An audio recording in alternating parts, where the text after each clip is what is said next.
everybody! Welcome back to Reaper Pro Tips with me, your host, Anne, and disembodied hands, Quindy, Justin, and John. How are you all today? Hello, hello, hello, hello, hello. Many hellos. Ah. Cool. Neat, neat, neat. Yeah, that looks good. That sounds fun, troll. Undead are cool. I mean, Bob Rodolphe would, agree. That's what he loves to sculpt. I don't think Bob and Julie are quite here yet, though. Good morning. Good morning. Yes, we are ogring today. Ogring. And I need to correct some stuff. I need to correct some stuff about his fur. Because it's, bugging me that the light isn't there. We just blocked it in and we didn't add, realistic lights and shadows to go with his really golden, light and stuff. So I'm going to play with that today. Try to get the fur to the point where it looks like it's a part of him. Missed him. Oh, double sub-anniversary, double sub-anniversary, double sub-anniversary. Happy double sub-anniversary. There you are. See, I'm on. I caught that right away. I have a brain today. It's squirreling around, so be aware. Be aware. It's very squirrely today. But I can be easily distracted.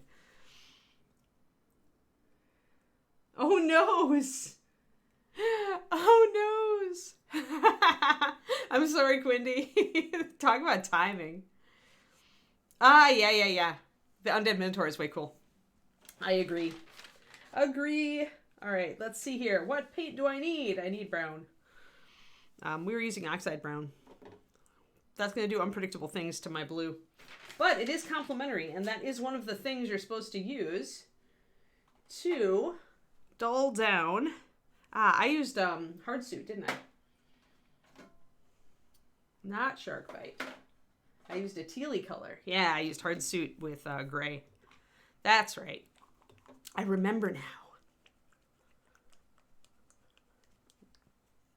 So, what I'm talking about today, oh, noes! I left a bunch of brushes in the other room. I have to go get them because I cannot just paint with tiny brush today. I actually painted last night. I had enough oomph. 1 second, everybody. I'll be right back.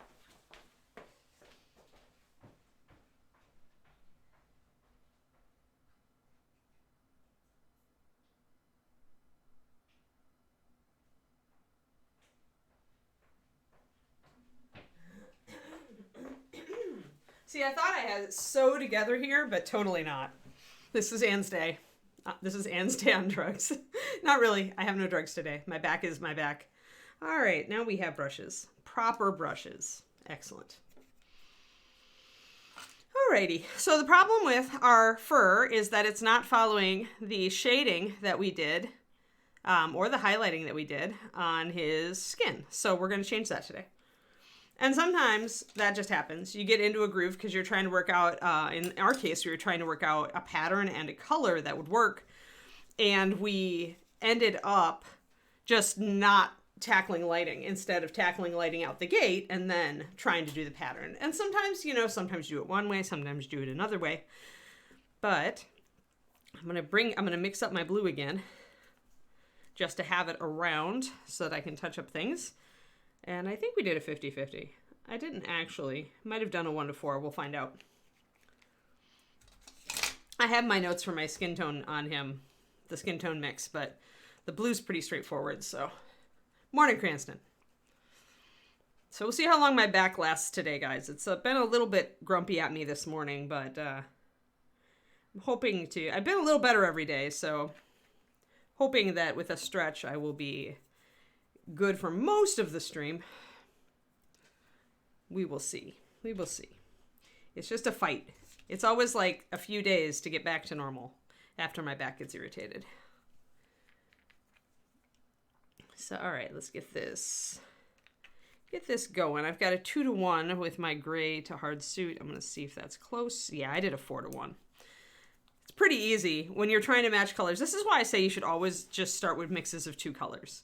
When you start with a mix of 2 colors and you know that, hey, it was cloudy gray and it was hard suit blue, if I do a 2-to-1 and it's 2 blue, then I know pretty much, okay, I just need to add more gray.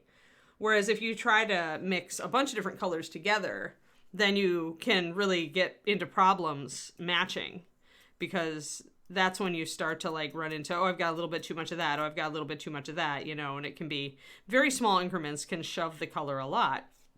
That's close. That's pretty good. I think I was using bleached linen to highlight that.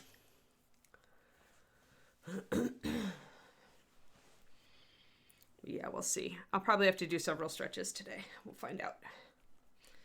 All right, so that's a good color, and I want the highlight as well, so I'm going to just take a couple of brushfuls. Whenever you mix a custom color, the easiest way to build a highlight for it is to grab your favorite white or off-white and just transfer a couple brushfuls over to your next well and throw some white in it. There we go. All right, I'm pretty happy with that. Now, I need to get a shadow for this. Two things influence shadows when you're trying to do realistic lighting. One of those is that a shadow color is usually a muted version of the color you started with. And the easiest way to mute a color is to add its complementary color. So this is a blue that has a definite green shift in it. So an orange with a bit of red shift in it would actually be our complement. And as it so happens, our oxide brown is a pretty orangey red brown. It maybe is lacking a little bit in orange, but it should work to dull this color down, and it has the advantage of being the color of our shadow. So I'm hoping that this will help a lot to give us a shadow color. The other thing that affects a shadow is the color of the light. Color and intensity of the light.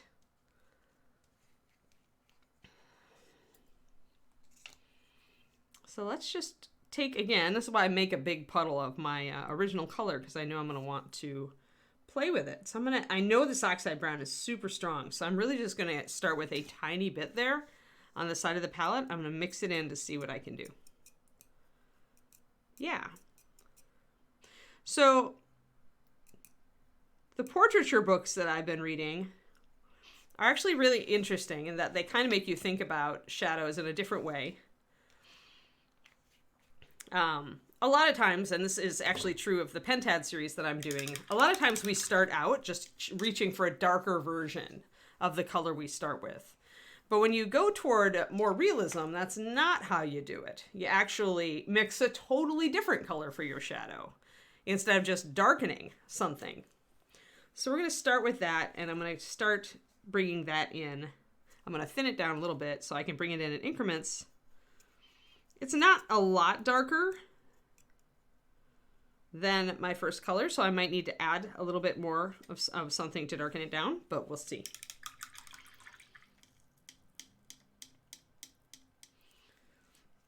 Yeah, I've been reading a lot more of my tradition. I have a lot of traditional art books, and I did do art school back in the day. But the art school I went to, I think I learned more from painting minis, to be honest. In fact, I know I did.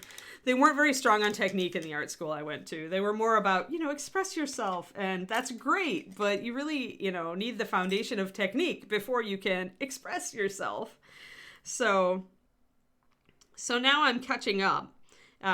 You guys all know I've been kind of sliding more toward realism lately. Hold on. Let's dig out Templar. We haven't dug out Templar for a while. So you all know that I've been sliding more toward the realism side of things because I really enjoy it. So I've been trying to make things that look more real, and the lighting, learning more about lighting is part of that. So that's why I'm reading my traditional art books again. Essentially, I've ordered a couple of new ones that were recommended actually by my patrons on my Patreon Discord. And I'm grabbing that information and adapting it to mini painting, much like Rhonda does, birdwithabrush.com.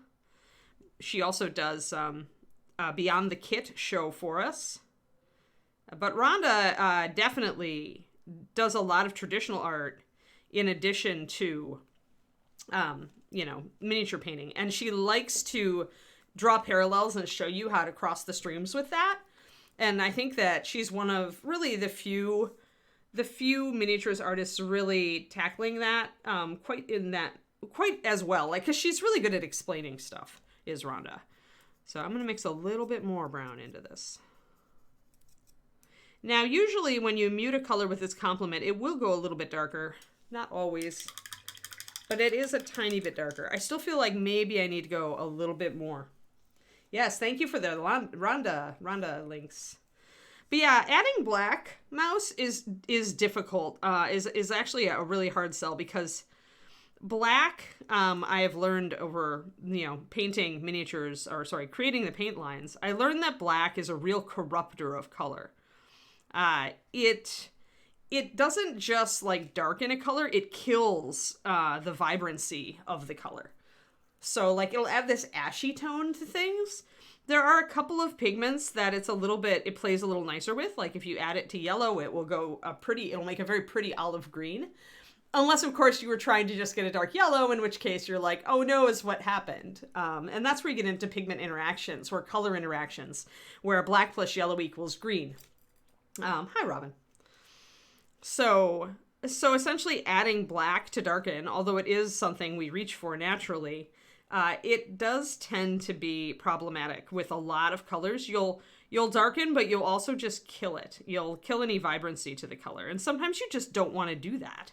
I am going to, that said, one of the colors that black does work well with is actually oxide brown. So the oxides tend to mix well with black and create saturated darks. There are some, blue is another color that creates a really good saturated dark with black, so is magenta. So sometimes you can mix black with a color and not lose life, just get dark. So I'm going to actually I'm going to put a few drops of this oxide here. And then I don't think I've got a pure black over here because I don't use it. But I have other things. I have walnut somewhere, I think, or brown liner. Yes. I moved all my paints yesterday, can you tell? So if I grab something that's near black and I pop a little bit of it into my brown liner here, let's move Ogre over. That is actually not going to, I mean, it is going to look a little bit, it's not going to be as vibrant of a brown, but it's actually going to work with that brown and make it a nice rich color. It's not going to darken, to totally make it ashy. And this is just one of those properties of oxides. In fact, sometimes when you're mixing a color in the paint lab, if you are using oxide red or oxide brown in your formulation and you add a little bit too much black, you can back out of that black by putting a little more oxide in there so that it balances it and it takes away the ashy tone. This is often something I did with skin tones, because sometimes you want just a tiny bit of umber or black and they both tend to kill the vibrancy of the color. But if you add just a little bit more brown or red, if it's an oxide, it will cancel that so you can get back the liveliness of the color. So a little bit of paint chem for you this morning, because why not? So I'm going to add another drop of brown liner to this. And then I'm going to add this color. Instead of just adding brown liner, I'm going to add this oxide plus brown liner color to my shadow here.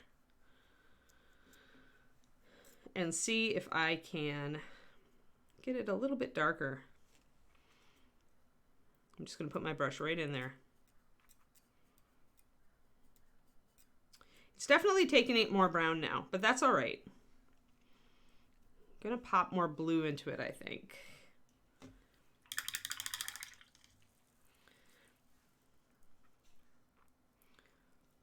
And this is what, like oil painters will do on their palette, right? They'll just mix. They'll mix a couple of colors together until they get a tone they like. And there's no reason you can't do this or shouldn't do it as miniature painters. I'm gonna grab this brown, the brown liner and oxide brown that I mixed. I'm gonna actually thin that down and maybe use it a little bit in the very dark parts, almost like it is a liner. And there are some areas in this fur that definitely would be in shadow more, like here it kind of dips behind the chainmail. I'm going to keep a little bit of the blue down here, but I'm going to pay more attention to my shadows here now. And as I introduce this brown, because it is complementary, it is going to kind of leach a little bit of the blue, the teal, out of this fur. And that's good. That's actually, I kind of want that. I decided I don't want this to be too teal. And I'm also going to change it a little bit with highlights. So let's see, we've got a little bit. We've got shadow definitely that should be underneath the belt here, right?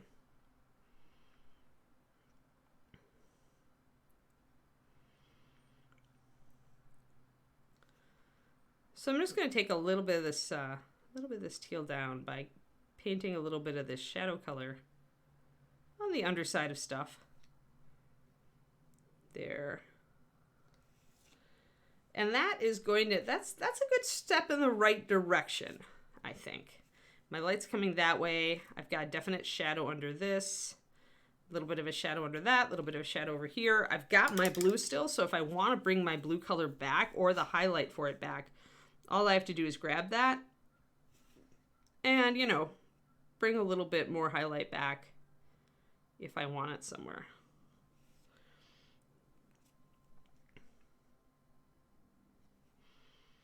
Okay. Yeah, upper right. You should be able to see it, Robin, because look, there's a really hard shadow here. And there's a shadow under that side of his head. And you've got highlights here. So I need to shade this part of the leg more. It's not quite dark enough. But this is like all about like getting used to this. I don't usually do this strong of a cast shadow or this golden of a light. And so all of this is me messing around. I reserve the right to mess around and learn stuff on stream. Yo, Crowley. So now I'm going to take this brown and I'm going to make a big puddle of it. This guy. And I'm going to actually just add in a tiny bit of this gray blue. I want to bring it a little bit more neutral. I don't want it quite so brown. There, that's good. Just soften it a little bit. Where's my big bad base? Big bad base. So you can see kind of the color. Would be better even if we were down a little bit more. Boom, there. So now you can see that color.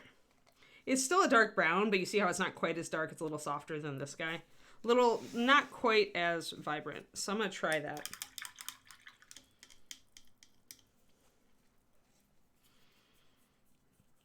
That's because I'm going real slow. So whenever you're trying a new technique, and I really believe in this, and I use it with sculpting too, as I've slowly become better at like doing sculpting and conversions.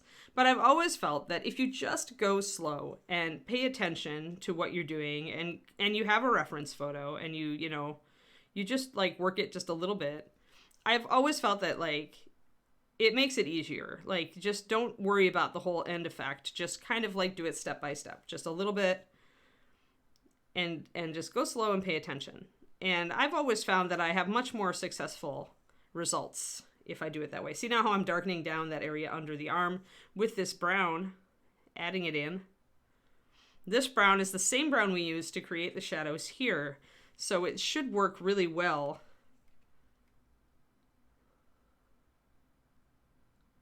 to create that shadow line that we want.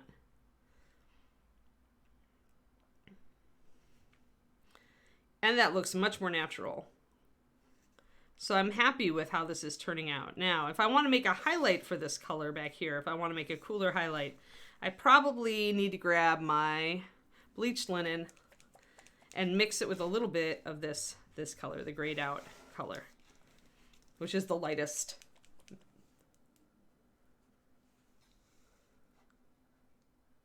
That's because brown is actually not the complementary of green. Use, if you're trying to desaturate brown, Kihasu, use blue. The only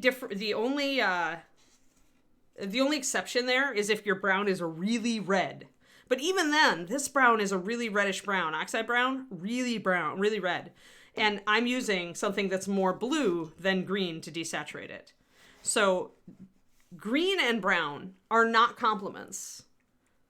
Because browns are muted oranges. And orange's complement is blue. Now, browns can be very yellow, in which case then you're looking more at the purple. You know, it depends on the brown though. Remember that browns can shift red, orange, or yellow, but at their core, they're going to be an orange.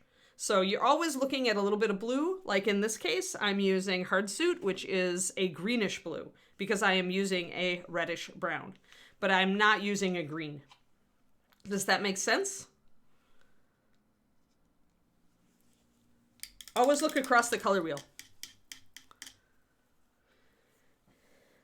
Like, I would say the only time I would say a green would desaturate a brown well is if it was something like mahogany brown or redstone. And the reason is that those paints have a huge front load of red pigment in them. So a green may work a little better there. But if you're trying to just do something desaturated like this to create a natural shadow, because that looks really natural now. I'm really happy with this. But if you're trying to do that, then then don't do green, do blue.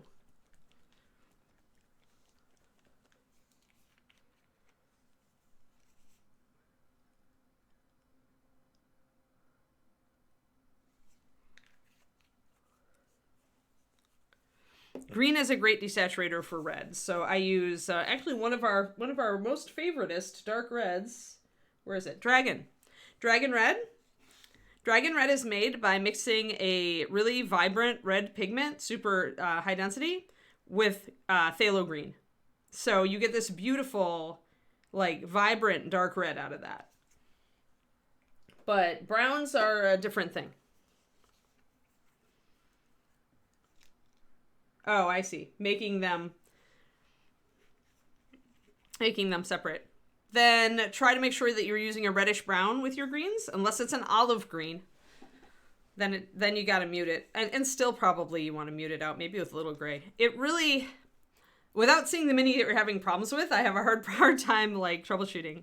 But in general, again, you're looking for complementary colors. So either that or you're looking for other contrast. So, for example, Noli from yesterday, right? So Noli's colors, like, I've got this brown that I wanted to put up against his very greenish fur. And I could have gone with a red brown, and it might have worked. But because his fur is darker, I chose instead to go with a light brown, a tan. And so it didn't matter so much what color the brown was as long as it was lighter than the fur. It gave me contrast. But the other answer, if you're working with greens, is to choose a reddish brown, like 9109 Ruddy Leather. Get up there, Noli. Yeah, but if you're trying to use, like, a brown that's, like, grayish or with a bright green, or you're trying to do, like, a browned or grayed out green and you're trying to do a really vibrant brown, yeah, it can get ugly super fast. There's a lot of different kind of guidelines to color theory that I use for people not to get into trouble. And this is not the place for that. I usually teach that class at ReaperCon. But maybe I should, like, do I've done simple color theory before for the Patreon, but maybe I should revisit it and just give the basic troubleshooting rules. I don't want to digress too much here.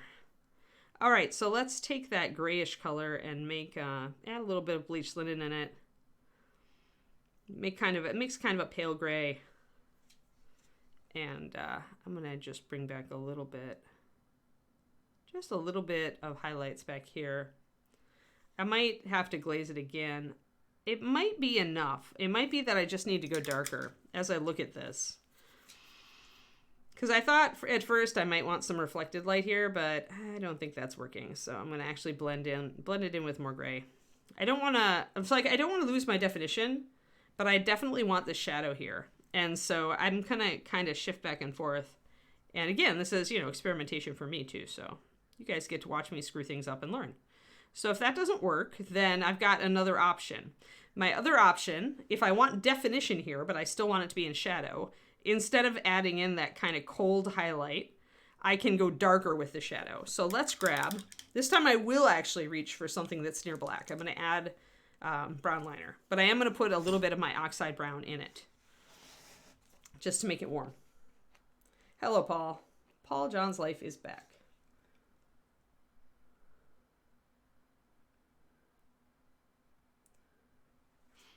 Usually when I want to tone down greens, I mix them with brown. If I'm, like, the Knoll is actually his color progression. 1 second. If you want to tone down greens, the easiest way is to mix some gray, brown, or red into them. So we started out with Knoll fur.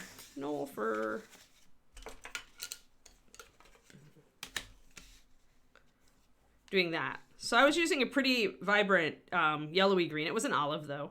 And olives are very easy to shade down with browns. So, and then I brought it up with some off-white, which also bleached it out a little bit and took down the green. But sometimes it's easier to just start with an olive or a gray green instead of starting with a bright green. But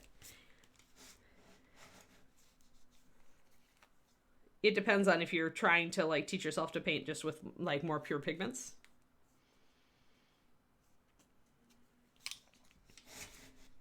All right, so I've got my brown liner up there. Mixing a lot of colors today. Hashtag real artists.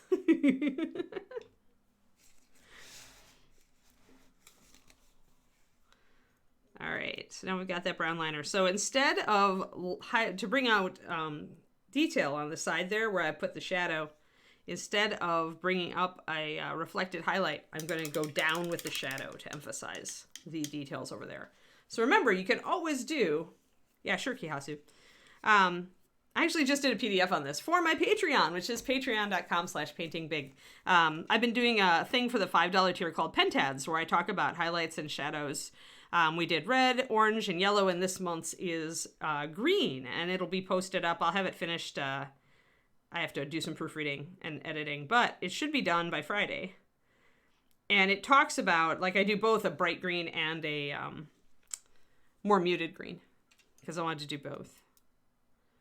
And kind of talk about like colors to highlight, colors to shade, and alternative colors. For the most part, I'm sticking with the whole, you know, use a darker green to shade a medium green thing. But I do talk a little bit about using browns and stuff in the case of muted greens. So let's bring in our brown liner mixed with just a little bit of the oxide. Come on, just a little. Here we go. And I'm just going to emphasize the details here. So instead of bringing up highlight, bring down your shadows. Remember, you have two options here to bring out detail. You can highlight, and that is the easiest part. But if your area that you're trying to bring out detail in is a shadow, bring in more shadow instead. Thank you for the link to my Patreon, Quindy. No problem, Kihasu. I can't go as into depth because I don't want to totally derail the stream, but like I don't mind. I definitely do not mind helping a little bit here and there. If you have a question about something, somebody else probably has the same question. So I'm essentially bringing this up from mostly the bottom. And I'm just trying to bring out more detail here so that when we turn it, you can still see the individual fur. Hello, HM Dog. We are working to make our very, very tealy green fur have more of a natural shadow to it. And it's working, so I'm very pleased. Mixed up a lot of colors to do this, but we did it. I am going to grab this. Oh, that's got too much black in it. I need an oxide brown. I need to shade that side of that leg. So I'm going to actually mix up some pure oxide for a second.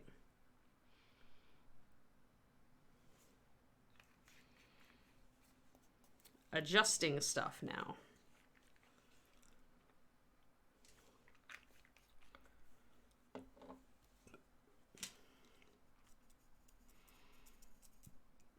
Probably want some pure oxide anyway, just around since I'm using it for so many things.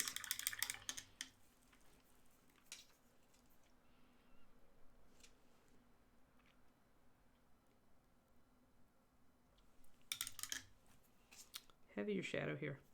There we go. Much better. And I need one on the side of the knee here. I've got a shadow there, but it's not quite carrying as, not as starkly as it is up here.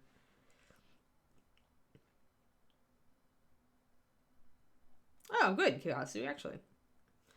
Yeah, that's Bones Kickstarters are good to practice with. You've got a lot of different models with a lot of different subjects. There we go, and that's better.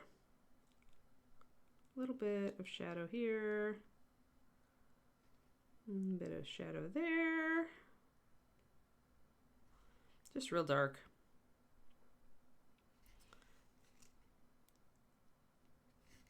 Alrighty. That leg looks a lot better now. More in line with what we're doing. Excellent. Excellent. I'm actually going to get up and stretch real quick just to make sure my back is not totally giving out on me today. And then we will resume with trying to bring up the other side of that fur to highlight it overall. So pardon me while I stretch. Feel free to ask any questions in chat. Because I can still Still answer questions while I'm stretching. At least with bones, the pudding bases are easy to remove. Like, I remember when we were all, like, disgruntled about broccoli bases when everything was metal, and then you had to get out your freaking jeweler's saw. And even then, most of the time, it wasn't worth it.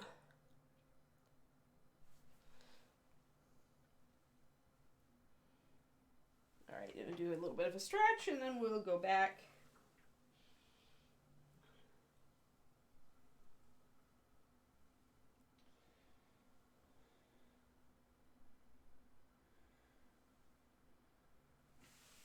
Alright.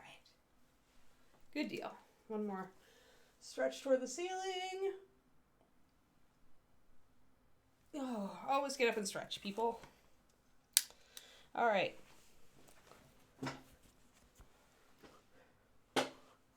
Yeah, exactly.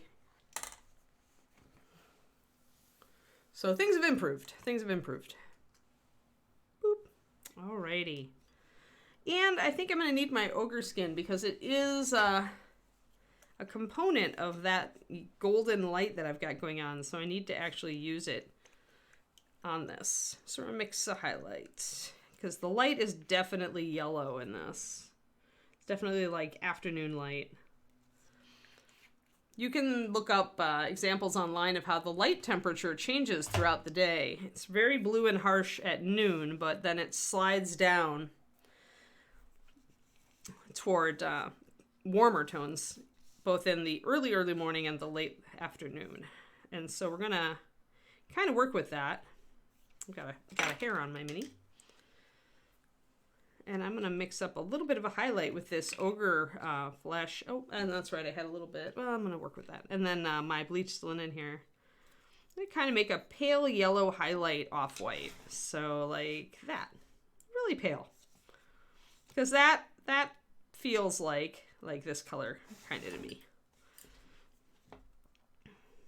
Technically, we used ogre skin mixed with tan skin, so I could also add a little bit of that. But the light color is different.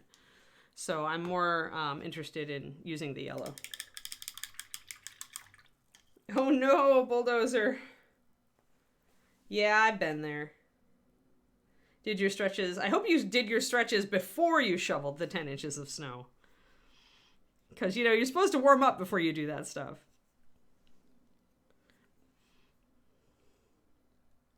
All right, so now I'm going to try kind of painting this a little bit over a lot of this. And I'm not going to worry if I lose a little bit of my shadows as I'm taking this highlight and kind of brushing it over stuff. I essentially want to suggest more of this light. See how that's bringing that up there. Now this also sticks out.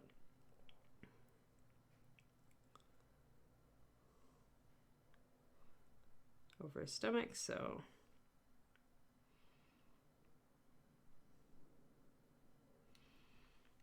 instead of going with just like a paler blue, I'm actually using a really pale yellow white to bring up some of this. And I'm going to concentrate it where we have the light really coming down to.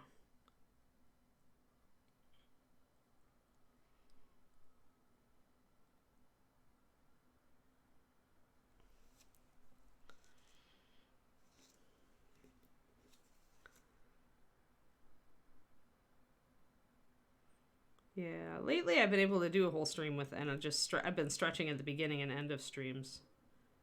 But an hour and a half is kind of my my limit. After an hour and a half, I do need to stretch. Technically, I should probably do it every hour. All right, so here again, this area is sticking out. I'm going to bring in more light.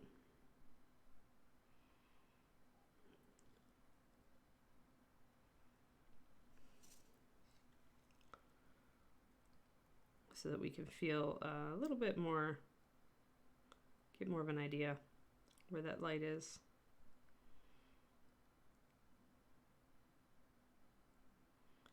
And I can hit light down here a little bit, but not under this big belt thing. I need to keep a shadow under there.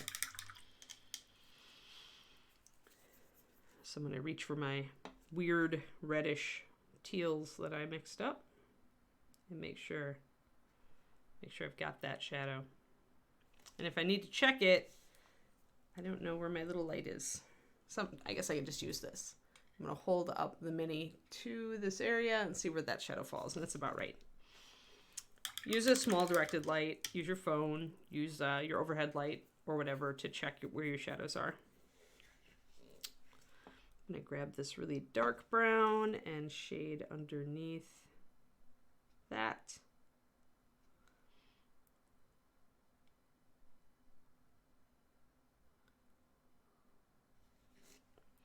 So the more dramatic and dark the shadow is, if we go too dark with it, it's going to look cartoony. So you kind of want to balance, like figure out what you're aiming for. Lining can look cartoony unless you are going to kind of mitigate it when you go back over it. Like I lined around his mouth, but as I fill in, like as I go back and paint the teeth, and I can minimize some of that lining. And I'm using lining otherwise here, but yeah, I can totally go back in and make that a little more natural if I downplay the lining when I paint it. So it's kind of like a balance back and forth, depending on what you're aiming for. If you want to go realism or you want to go more stylized. And with 28mm models, a lot of the time you go stylized because you need to bring out all those details.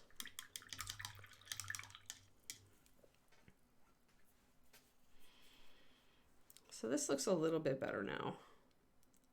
I think that I'll be able to push it even farther when I paint all of the details. So actually, I think I'm gonna block in this belt. Let's do my favorite. Let's do russet. Because we haven't added in like a dark brown, so I think I am going to go dark brown with this leather. Plus it'll be kind of complementary against this blue, so I'm going to grab some of this. Russet brown is of course the Master Series equivalent to burnt umber. I will probably shade it with a liner color. If I look for a complementary liner color, oh there's my black and brown, then probably Death Knight Black is my go-to. And that's because this is a very yellow brown. So remember what I said about complementary and browns being oranges. So it's orange, but it's also got a lot of yellow in it. And the complement to orange is blue, which Death Knight Black definitely has in it. But the complement to yellow is purple, and this essentially has both. So you could use Black Indigo, you could use Death Knight Black, if you wanted to shade with a complementary color for russet brown.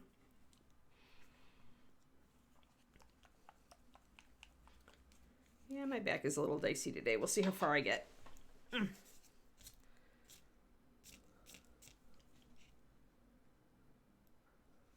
Need to do more exercises.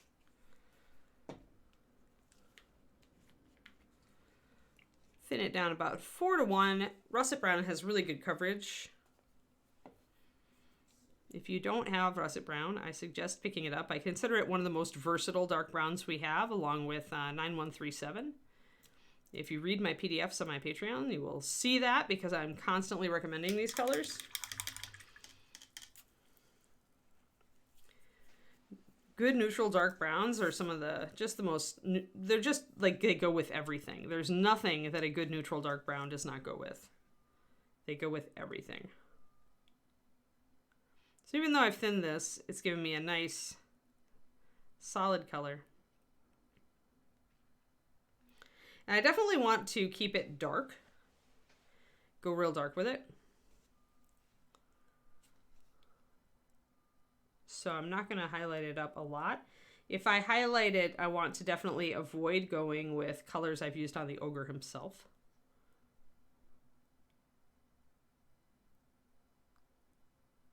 And this is a big broad belt, so we can do some gold weathering on this. We'll do some cracks for sure.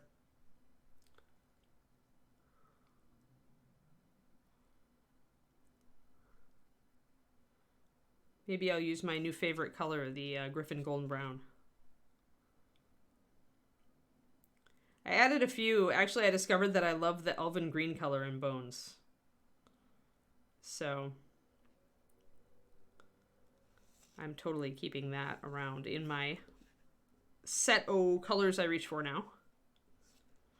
So if you're looking for a great dark green that's good for shading almost any other green, if you want a really black green with a little bit of coolness to it, the Elven Green, I think it's 9488. Is that it? I don't know. I'd have to dig it out. But Elven Green is a really good choice. I really, I messed around with it a bit yesterday and I really like it.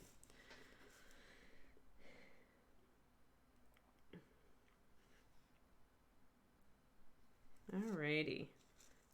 So that's a good starter, but it could go darker. So, yep. Thank you, Quindy. Yeah, it was 9488. Woohoo! You knew I liked it if I remember its number, and I didn't even make it.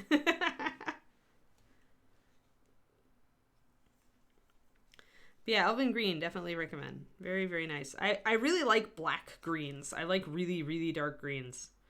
You can mix some browns or purples into them, and they get some really interesting shadows. Or reds. I tend to like to shade reds with green more than I like to shade green with red, but it is doable either way.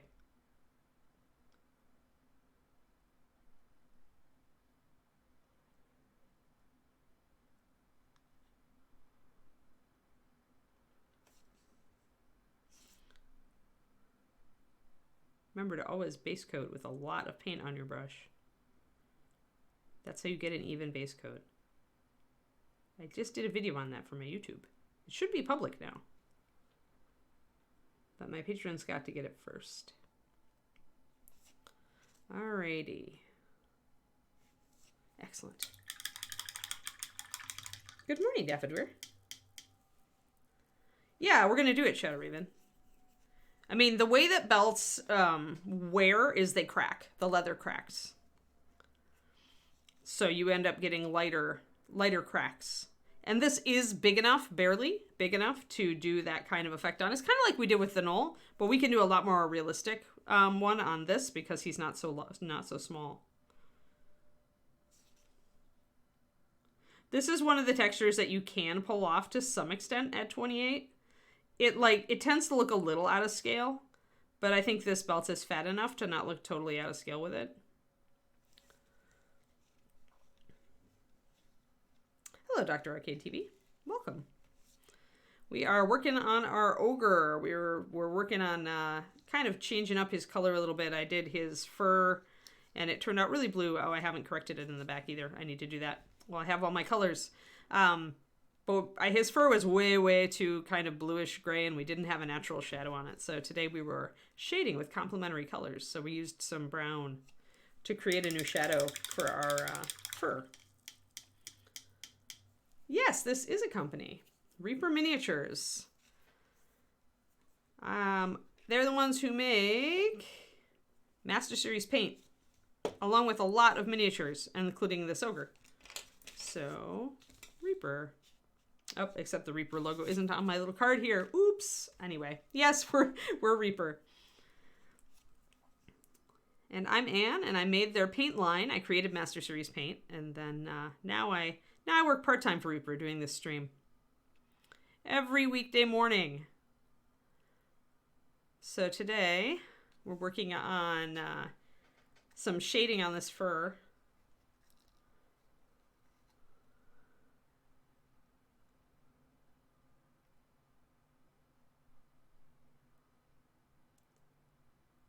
Yeah. So then it's just more. Yeah, Val. So maybe it was just too shallow of a puddle, maybe? I don't know.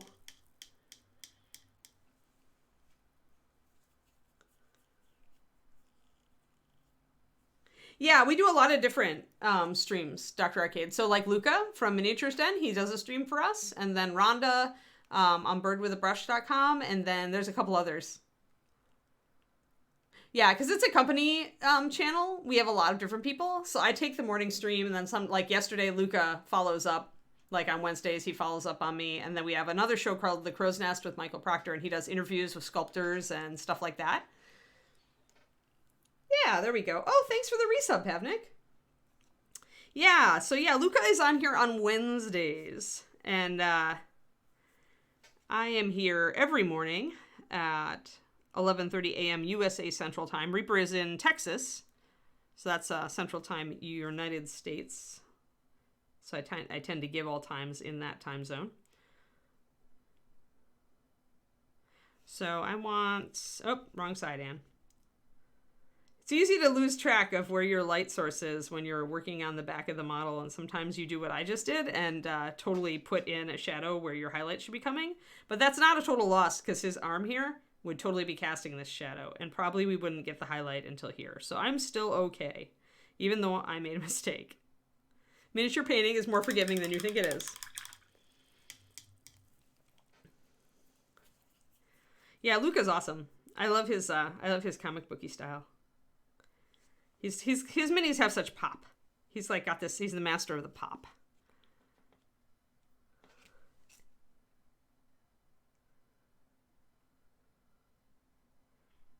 And all the Apocalypse seems pretty cool. So, alrighty. So I'm using a bunch of mixed colors today. Oh, and I totally forgot to add water to my yellow. I'm gonna add some water around the edge so it doesn't just dry out in my palette. That's a trick, by the way. If you use a little well palette like I do, I just load up my brush with water. If I've got a drop of paint that I just needed a little bit of it and I don't want it to just dry solid in my palette before I'm done, I'll just kind of go around the edge with water, and that'll keep it from setting. And then down here, I can do the same thing with this little highlight color that I mixed. Though that's not too bad because that was a really thin paint, so that's going to come out. The danger is when you drop like a pure, like few drops of paint and then you just leave them sit with no water, then they're hard to scrub out of your palette afterwards. So I always try to add water.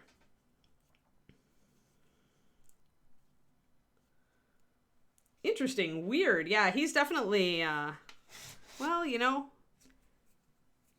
let me see. So this is a very ochre-y yellow. Sometimes it helps if I put a base in there. So now you can see the real color. Sometimes the white overexposes the camera, so it might be partially that. But yeah, so we're using a lot of complementary colors. I added some of the same brown that I shaded his yellows with. I added down into this blue teal, this gray teal, to shade it, to create a more natural shadow for it. Because I felt like my shadow, I felt like I was totally lacking natural highlights and shadows. I painted it very flat, like a 28 millimeter I would do normally, and forgot that I was doing this awesome lighting. So, you think your TV is the problem? Oh yeah, that's another good one. I just don't usually, I'm too lazy to boil water, Kasu. I just try to keep all my paint wet, and then it just comes out with a green scrubby pad. I don't even have to really work at it. But I have to keep all my paint wet. Luckily, it's kind of automatic for me now, so it doesn't take too much effort. I think I need to be going a little bit more gray here, a little less brown. And I need to think about the surfaces here. This would be in shadow more. The way the fur curves. But wherever it sticks out here, it would be lighter. So I've got to kind of be careful about my shadows here. I think I'm going to cut off about there. That seems to feel pretty good for me, having the shadow kind of go here. And a lot of times I'm using kind of my gut. Like, I'm like, all right, does this like look right based on what else I'm doing? I think maybe a little more. There we go. Because we have a lot of heavy shadow on the back here. And I'm going to put a little bit more underneath this because where the fur overlaps. Remember, this was just sculpted as one big chunk of fur. So everything we're doing here to suggest highlights like different clumps of fur is just paint plastic surgery. We're totally just doing this with paint. So all of the texture and the different sections of this fur, we are artificially enhancing to create the effect we want.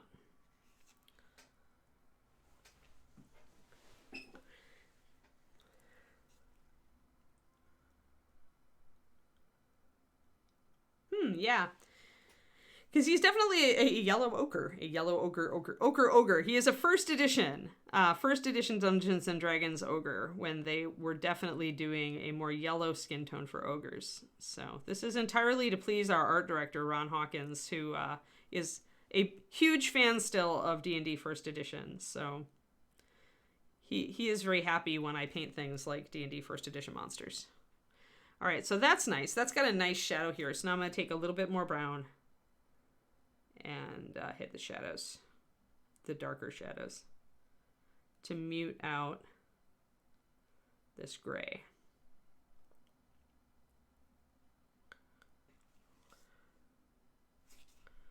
Pretty happy with this.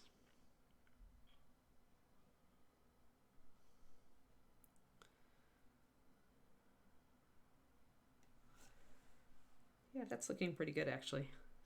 A little bit more, I think. That's about the same level. When you've got two sections of things, oop, my back just twinged. 1 second, I'll stand up. When you've got two sections that are separated, make sure that you've got your shadows go into the same point up here as they go down here. 1 second, let me stretch. The back was like, yeah, I don't like that. You shouldn't do that anymore.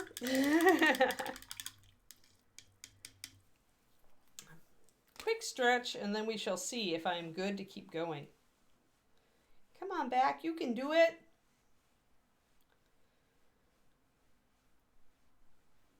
Yeah, for now, Mouse. The black outlines is a little bit comic book. I'm probably going to,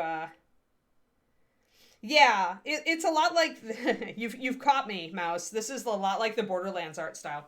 If you're familiar with the Borderlands video games. I've been studying Borderlands' art style because I want to do it on a bust.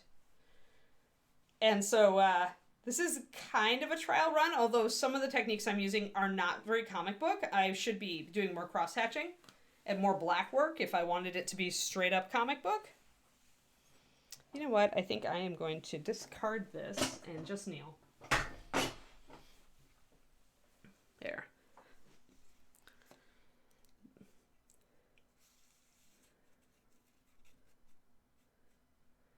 But yeah, I really like the cel-shaded look. I've been studying a lot of comic book stuff because I have a couple of busts I really want to do comic book to a really high level. And so I will admit this is kind of an experiment along those lines. Although I was intending to take some of the lining down as I get around to these places and start filling them in, you'll notice the lining recede just a little bit.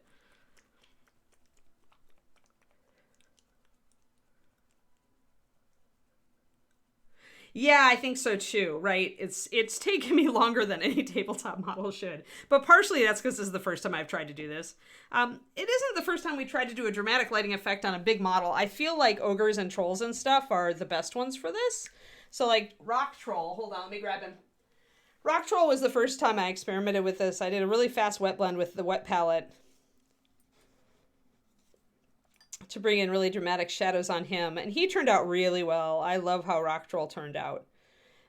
So Ogre takes this and does a different level because Rock Troll I painted as if he's like in a cave, but there's like a shaft of light coming down from above. But Ogre I'm painting like he's like out in a canyon, right? And there's actual daylight. And so it's definitely reading more as sunlight over here.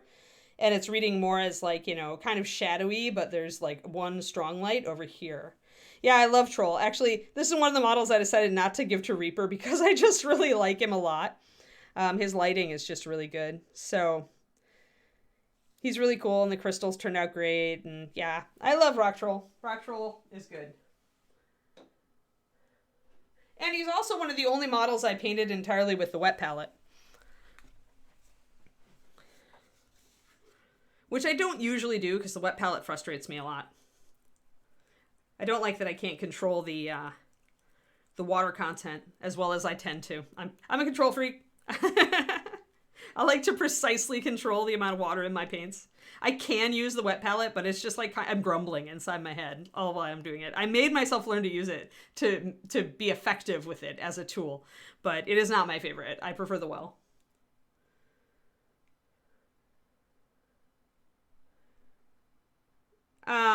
Show Sophie's, you mean the pirate girl freestyle?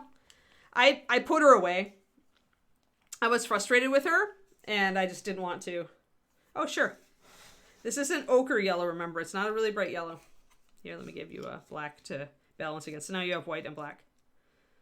And this should be gray, and this should be a dark brown, and this should be a reddish brown. Yeah, I just got frustrated and really kind of bored with her. She's huge freestyle, and I don't even own the ship. So it was like, eh. And she's also really fragile. Like, her gun broke off. I had to re-glue it. So I just kind of put her away for now. I may get back to her at some point. I may not. Ron gets plenty of other minis from me, so.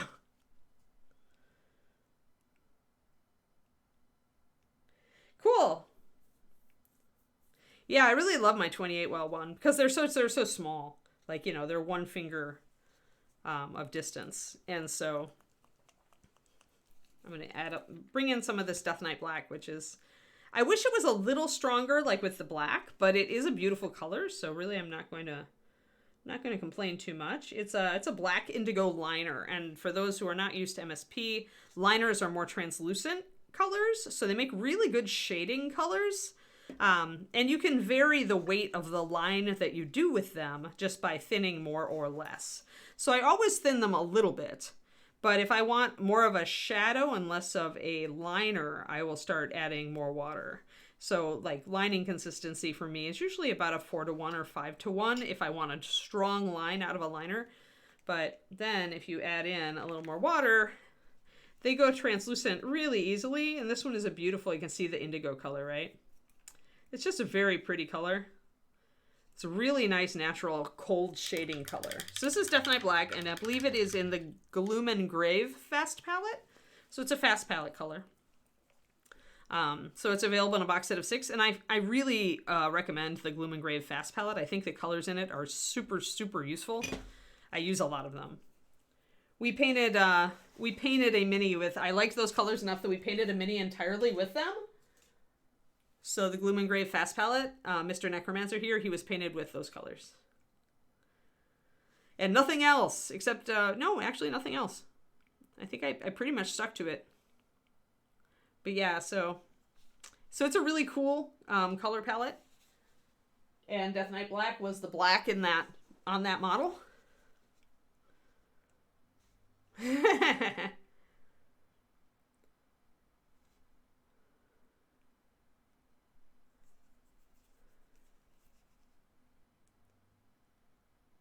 Yeah, I mean, she looks great, but there's just like, you know, freestyle, it's just sometimes you just don't feel it. The problem is she's so big. And for me to get through a really large model like that, I have to be like into it. Like I have to be so inspired.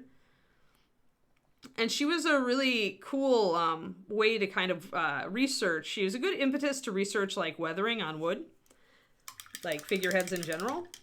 But then she just got to be too much. Yeah, I mean, I think we all run into that. It's like big models like dragons and really huge stuff. Unless you're painting it fast and loose, which can be fun. But if you're trying to do a really good job on it, it takes so long. And unless you are really into it, like with my Overwatch statue that I painted, the soldier one, I loved that character. And Overwatch was a huge part of my like social circle at that time. So I was really inspired, and I had like a Discord full of like Overwatch nerds that I shared my progress with on him, on Soldier. And so it helped me like finish a 12-inch tall monster model.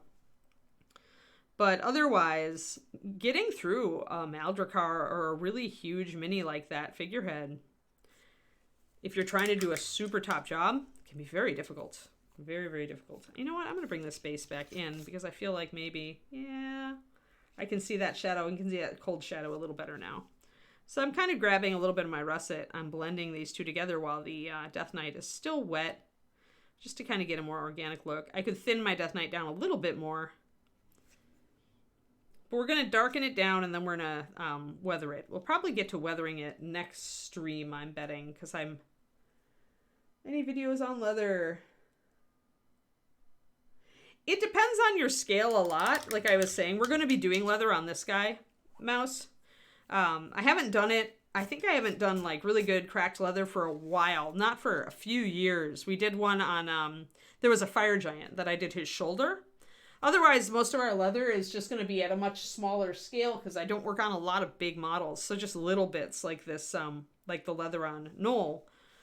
The leather on Knoll does have some texturing on it. When you get really close, you can see it. But it's also kind of out of scale, frankly, on this model. It's almost out of scale. So it's better on bigger models and busts. It's really good on busts. Here. Let me get Mr. Grumpy. So the best leather, I think, the best place to do leather, realistic leather, is on busts. So this is the bust that Kirill Kanev did for his class when he came to Reaper. And you can see the work on the leather and how realistic it looks. And that's because this is big enough to carry that. Now, if you look at Ogre right next to it, his belt is like a little more than half this. So I think we're going to be able to do really realistic leather on Ogre. But the key is, I think, find a good visual reference for what you're going to do, mouse. And then keep in mind you do need to simplify it a little bit. Because whenever you're shrinking it down, you kind of have to like figure out what are the key parts of this pattern. And the other thing is you got to have a really good brush. And if you want to do those micro textures, thin your paint. You got to thin your paint. Because if you don't have thinner paint and a really, really fine brush and you don't have your brush unloaded, you're not going to be able to do a lot of these textures. I don't have a leather one up right now, but on my YouTube, I put it public, so it should be up there. But I have the first thing in a 28mm textures video. This is on dings and scratches and dents, but I do talk about like, fine brush, thin paint, and just getting essentially how to do textures on tiny surfaces. I talk a little bit more about it in my newer one, but that's not up yet. I'm starting a new series on my YouTube just to have something up there that's useful that I can refer people to. But essentially to do micro texture, like you gotta load up your brush and then you gotta unload it. And you gotta have a really good brush. And you gotta unload and unload and unload until you can do a really fine line. Because to do these textures on this scale, you need to be able to do like a tiny fine line like that. And you can see with my fingers in scale, like you can see how tiny that line is. But that's a kind of control you want to do that kind of scoring on leather and stuff like that. And the thinner and finer you can get, the better. And the paint consistency is going to vary to get there. 2-to-1, 1-to-1, around there. 1-to-1 if you're using a color with a lot of white. 2-to-1 if you're using a color that doesn't have a ton of white in it. Thank you for the YouTube link, Quindy.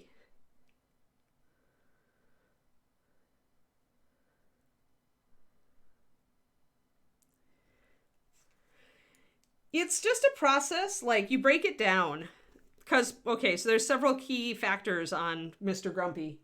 And given Kirill is like the guy for textures, his art book is actually really cool. Really advanced, but really cool. But so there's different things for beating up leather.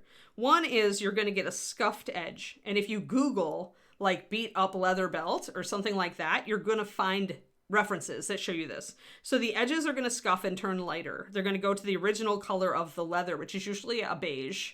And then beyond that scuff thing, if the belt has wrapped around things, it's going to be cracked. So it's going to have vertical cracking. It starts at the edge and goes across, and it goes from both directions. And then finally, you have all the nicks and cuts in the leather that may have happened over time, especially if people are attacking your ogre with swords and things like that. And that's another section. And then you're also maybe darkening down stuff and making it look soiled, right? So there's a shading section to getting leather right. All of these things build up into a really good looking leather weathered belt, but they're separate components. There's like 4 separate components, and that's why it's so difficult. I'll put leather on my list to do in that YouTube series. I probably won't get to it for a few months because I'm only doing one of those a month. I have a lot to do for my Patreon, so my YouTube is like this extra thing that I'm trying to do on the side. Yeah, whenever I say 2-to-1, 1-to-1, the paint is always first, the water is always second. So when I'm saying 1-to-2, then that's double the water to paint. But yeah, you can go that thin when you have a color with a significant amount of white in it. But if you're using a medium color, you can't go that thin because it just won't cover.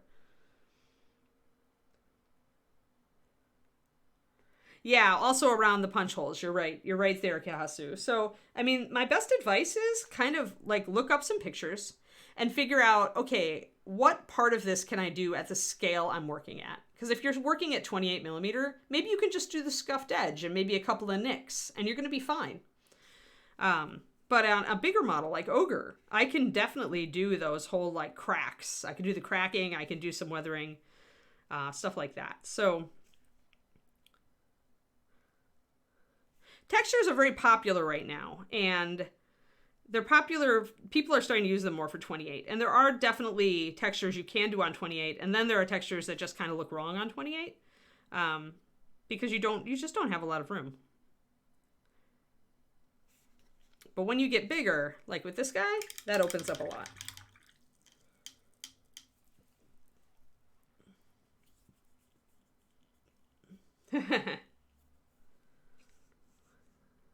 If your mini has lost weight. That's funny. This Ogre has definitely not lost weight. He still pretty much has the dad bod thing going on. I mean, maybe he was worse than this. Maybe he has lost weight, but I don't see any worn out punches. Actually, I don't see any punches on this belt.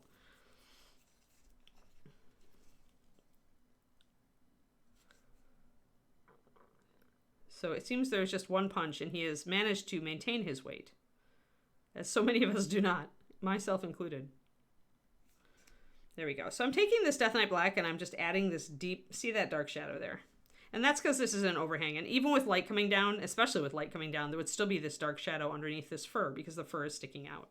And putting that shadow in actually helps emphasize the realistic look we're going for. Yeah, like I said, I've just got one video in that new series, but the same technique you use on like nicks and scratches in metal is the same one you're going to use on nicks and scratches in leather. So apply that. And I will have another one coming out every month. Or wait, did I? Oh, shoot.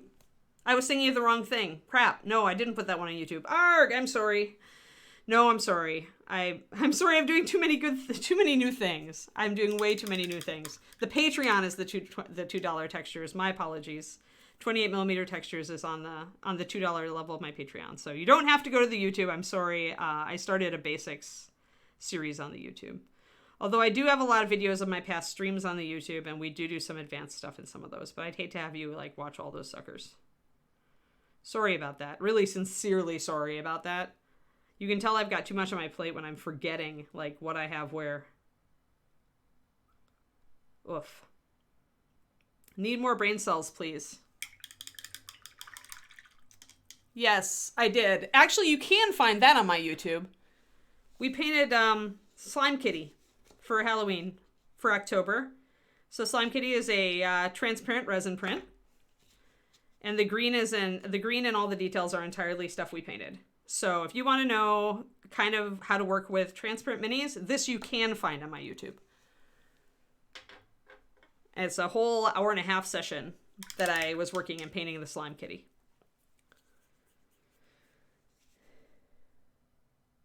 I will say, yeah, I'm sorry, Quindy. Still go to our YouTube and subscribe. Yes, do go to my YouTube and subscribe, because although my series that I'm starting on there is really basic, it's going to get, like, better, right? It's going to get more advanced. As I go through the fundamentals, then I'm going to start going into more and more tricksy stuff. So it may take me a while to get there, but I just wanted to have something out there to refer people if they were new and they, like, didn't know how to create a really good wash using Master Series paint, you know, stuff like that. Or even like how to like get the smoothest base coats. All right, so now we're on this side. I want to shade this down.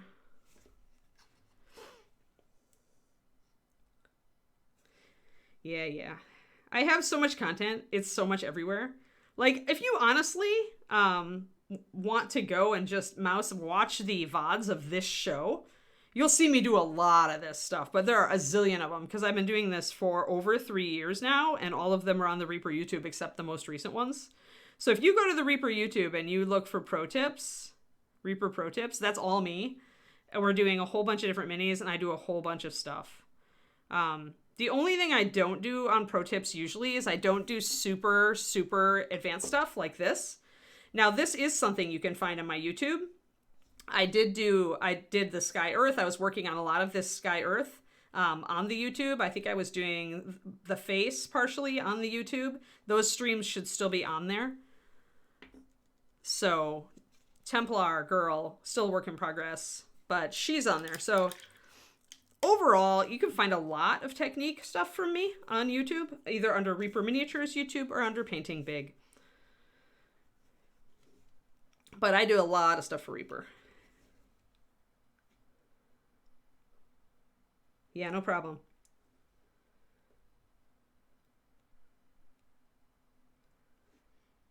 Yeah, my videos do cover a lot of things. That's why I'm trying to focus and do this fundamentals thing. Both because I just want to have a series I can refer people to when they have basic questions. Because it's so much, sometimes you can tell people, but it's so much better if they can watch it. And so the fundamentals thing, and it's interesting too to me because as I go through and make those fundamentals videos, I outline every one before I do it. And like, there are so many factors. Like even with the simplest technique, there are so many things that can help you get a better result. And so I've actually surprised myself with those videos because they've actually, like, they've been more complex than I thought they would. It's not just, hey, just base coat, you know? There's actually, like, loading your brush, the type of brush you use, the amount of paint you use, how you apply it. All of these things can help you get a better base coat. So yeah, and I started out going, well, I guess I have to do this, and now I'm actually excited about these fundamentals videos. I think they're going to be a really good resource, and then I can just refer you guys to them, and they'll be a free resource. And hey, maybe they'll get people to sub to my YouTube channel, which is great, because I'd like to keep doing little things for it. It's not my main thrust of teaching, but it is a component, and I do enjoy it, so. There we go, the Reaper YouTube channel, fantastic. All right. I have managed to do an hour and 15 today, Quindy, but I think my back is starting to have a serious issue, so before I make it seriously pissed off, I'm going to say you should look for a raid. Also, what do we have coming up later today? What is on Thursday? Is it Josh with Crafty Creative? Oh, you have one in mind already. Great. Yeah, hopefully after the weekend I'll be able to, like, my back will be a little bit better. 2 p.m. Central is Crafty Creative, yes, which is a lot of terrain stuff, right?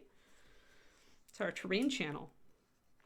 All right, I think I'm gonna hold it there. That's starting to get, you can see the shadow. You can see the shadow under the arm over here. I didn't quite get to highlighting this fur as much as I wanted to, but that's all right. I can hit that next time. We can bring that in. I did definitely make the fur look better, and like it looks like it belongs on the model now, which when I first did it, it really didn't. So I'm pretty happy with that. I think that he is, yeah, maybe I need even a little more drama, a little more dark here, but I think there comes a point when you're painting a model and you're trying to do this kind of effect where you're like, you do it to a certain point, but then you stop and you start working on other stuff on the model. And when you finally have everything to kind of a soft finish is what I call it, then you go back and you can, okay, I need this shadow to be darker. I need this to be more dramatic. I need another highlight here. When you paint in segments like I do, sometimes getting it all to a soft finish, then you can make more, better decisions. Oh, Mocha's doing a snowstorm stream. Oh, is she having a snowstorm? Oh no, don't get buried, Mocha. That's funny. But yeah, guys, I hope that despite all of we did a bit of digression today. We definitely went off topic here and there. We almost did the whole stream. I'm almost back to normal. I'm really liking, this guy's going to be a fun experiment. And yeah, we're totally going to do leather texture on this belt. So the next time that he'll be in rotation will be one day more. So next week, Friday, we'll be doing Ogre again. And so tune in and we'll do some leather. Remind me. All right. And with Zambies. All right. Say hi to Zambies, everybody. I hope you have a fantastic day. I'll see you tomorrow morning.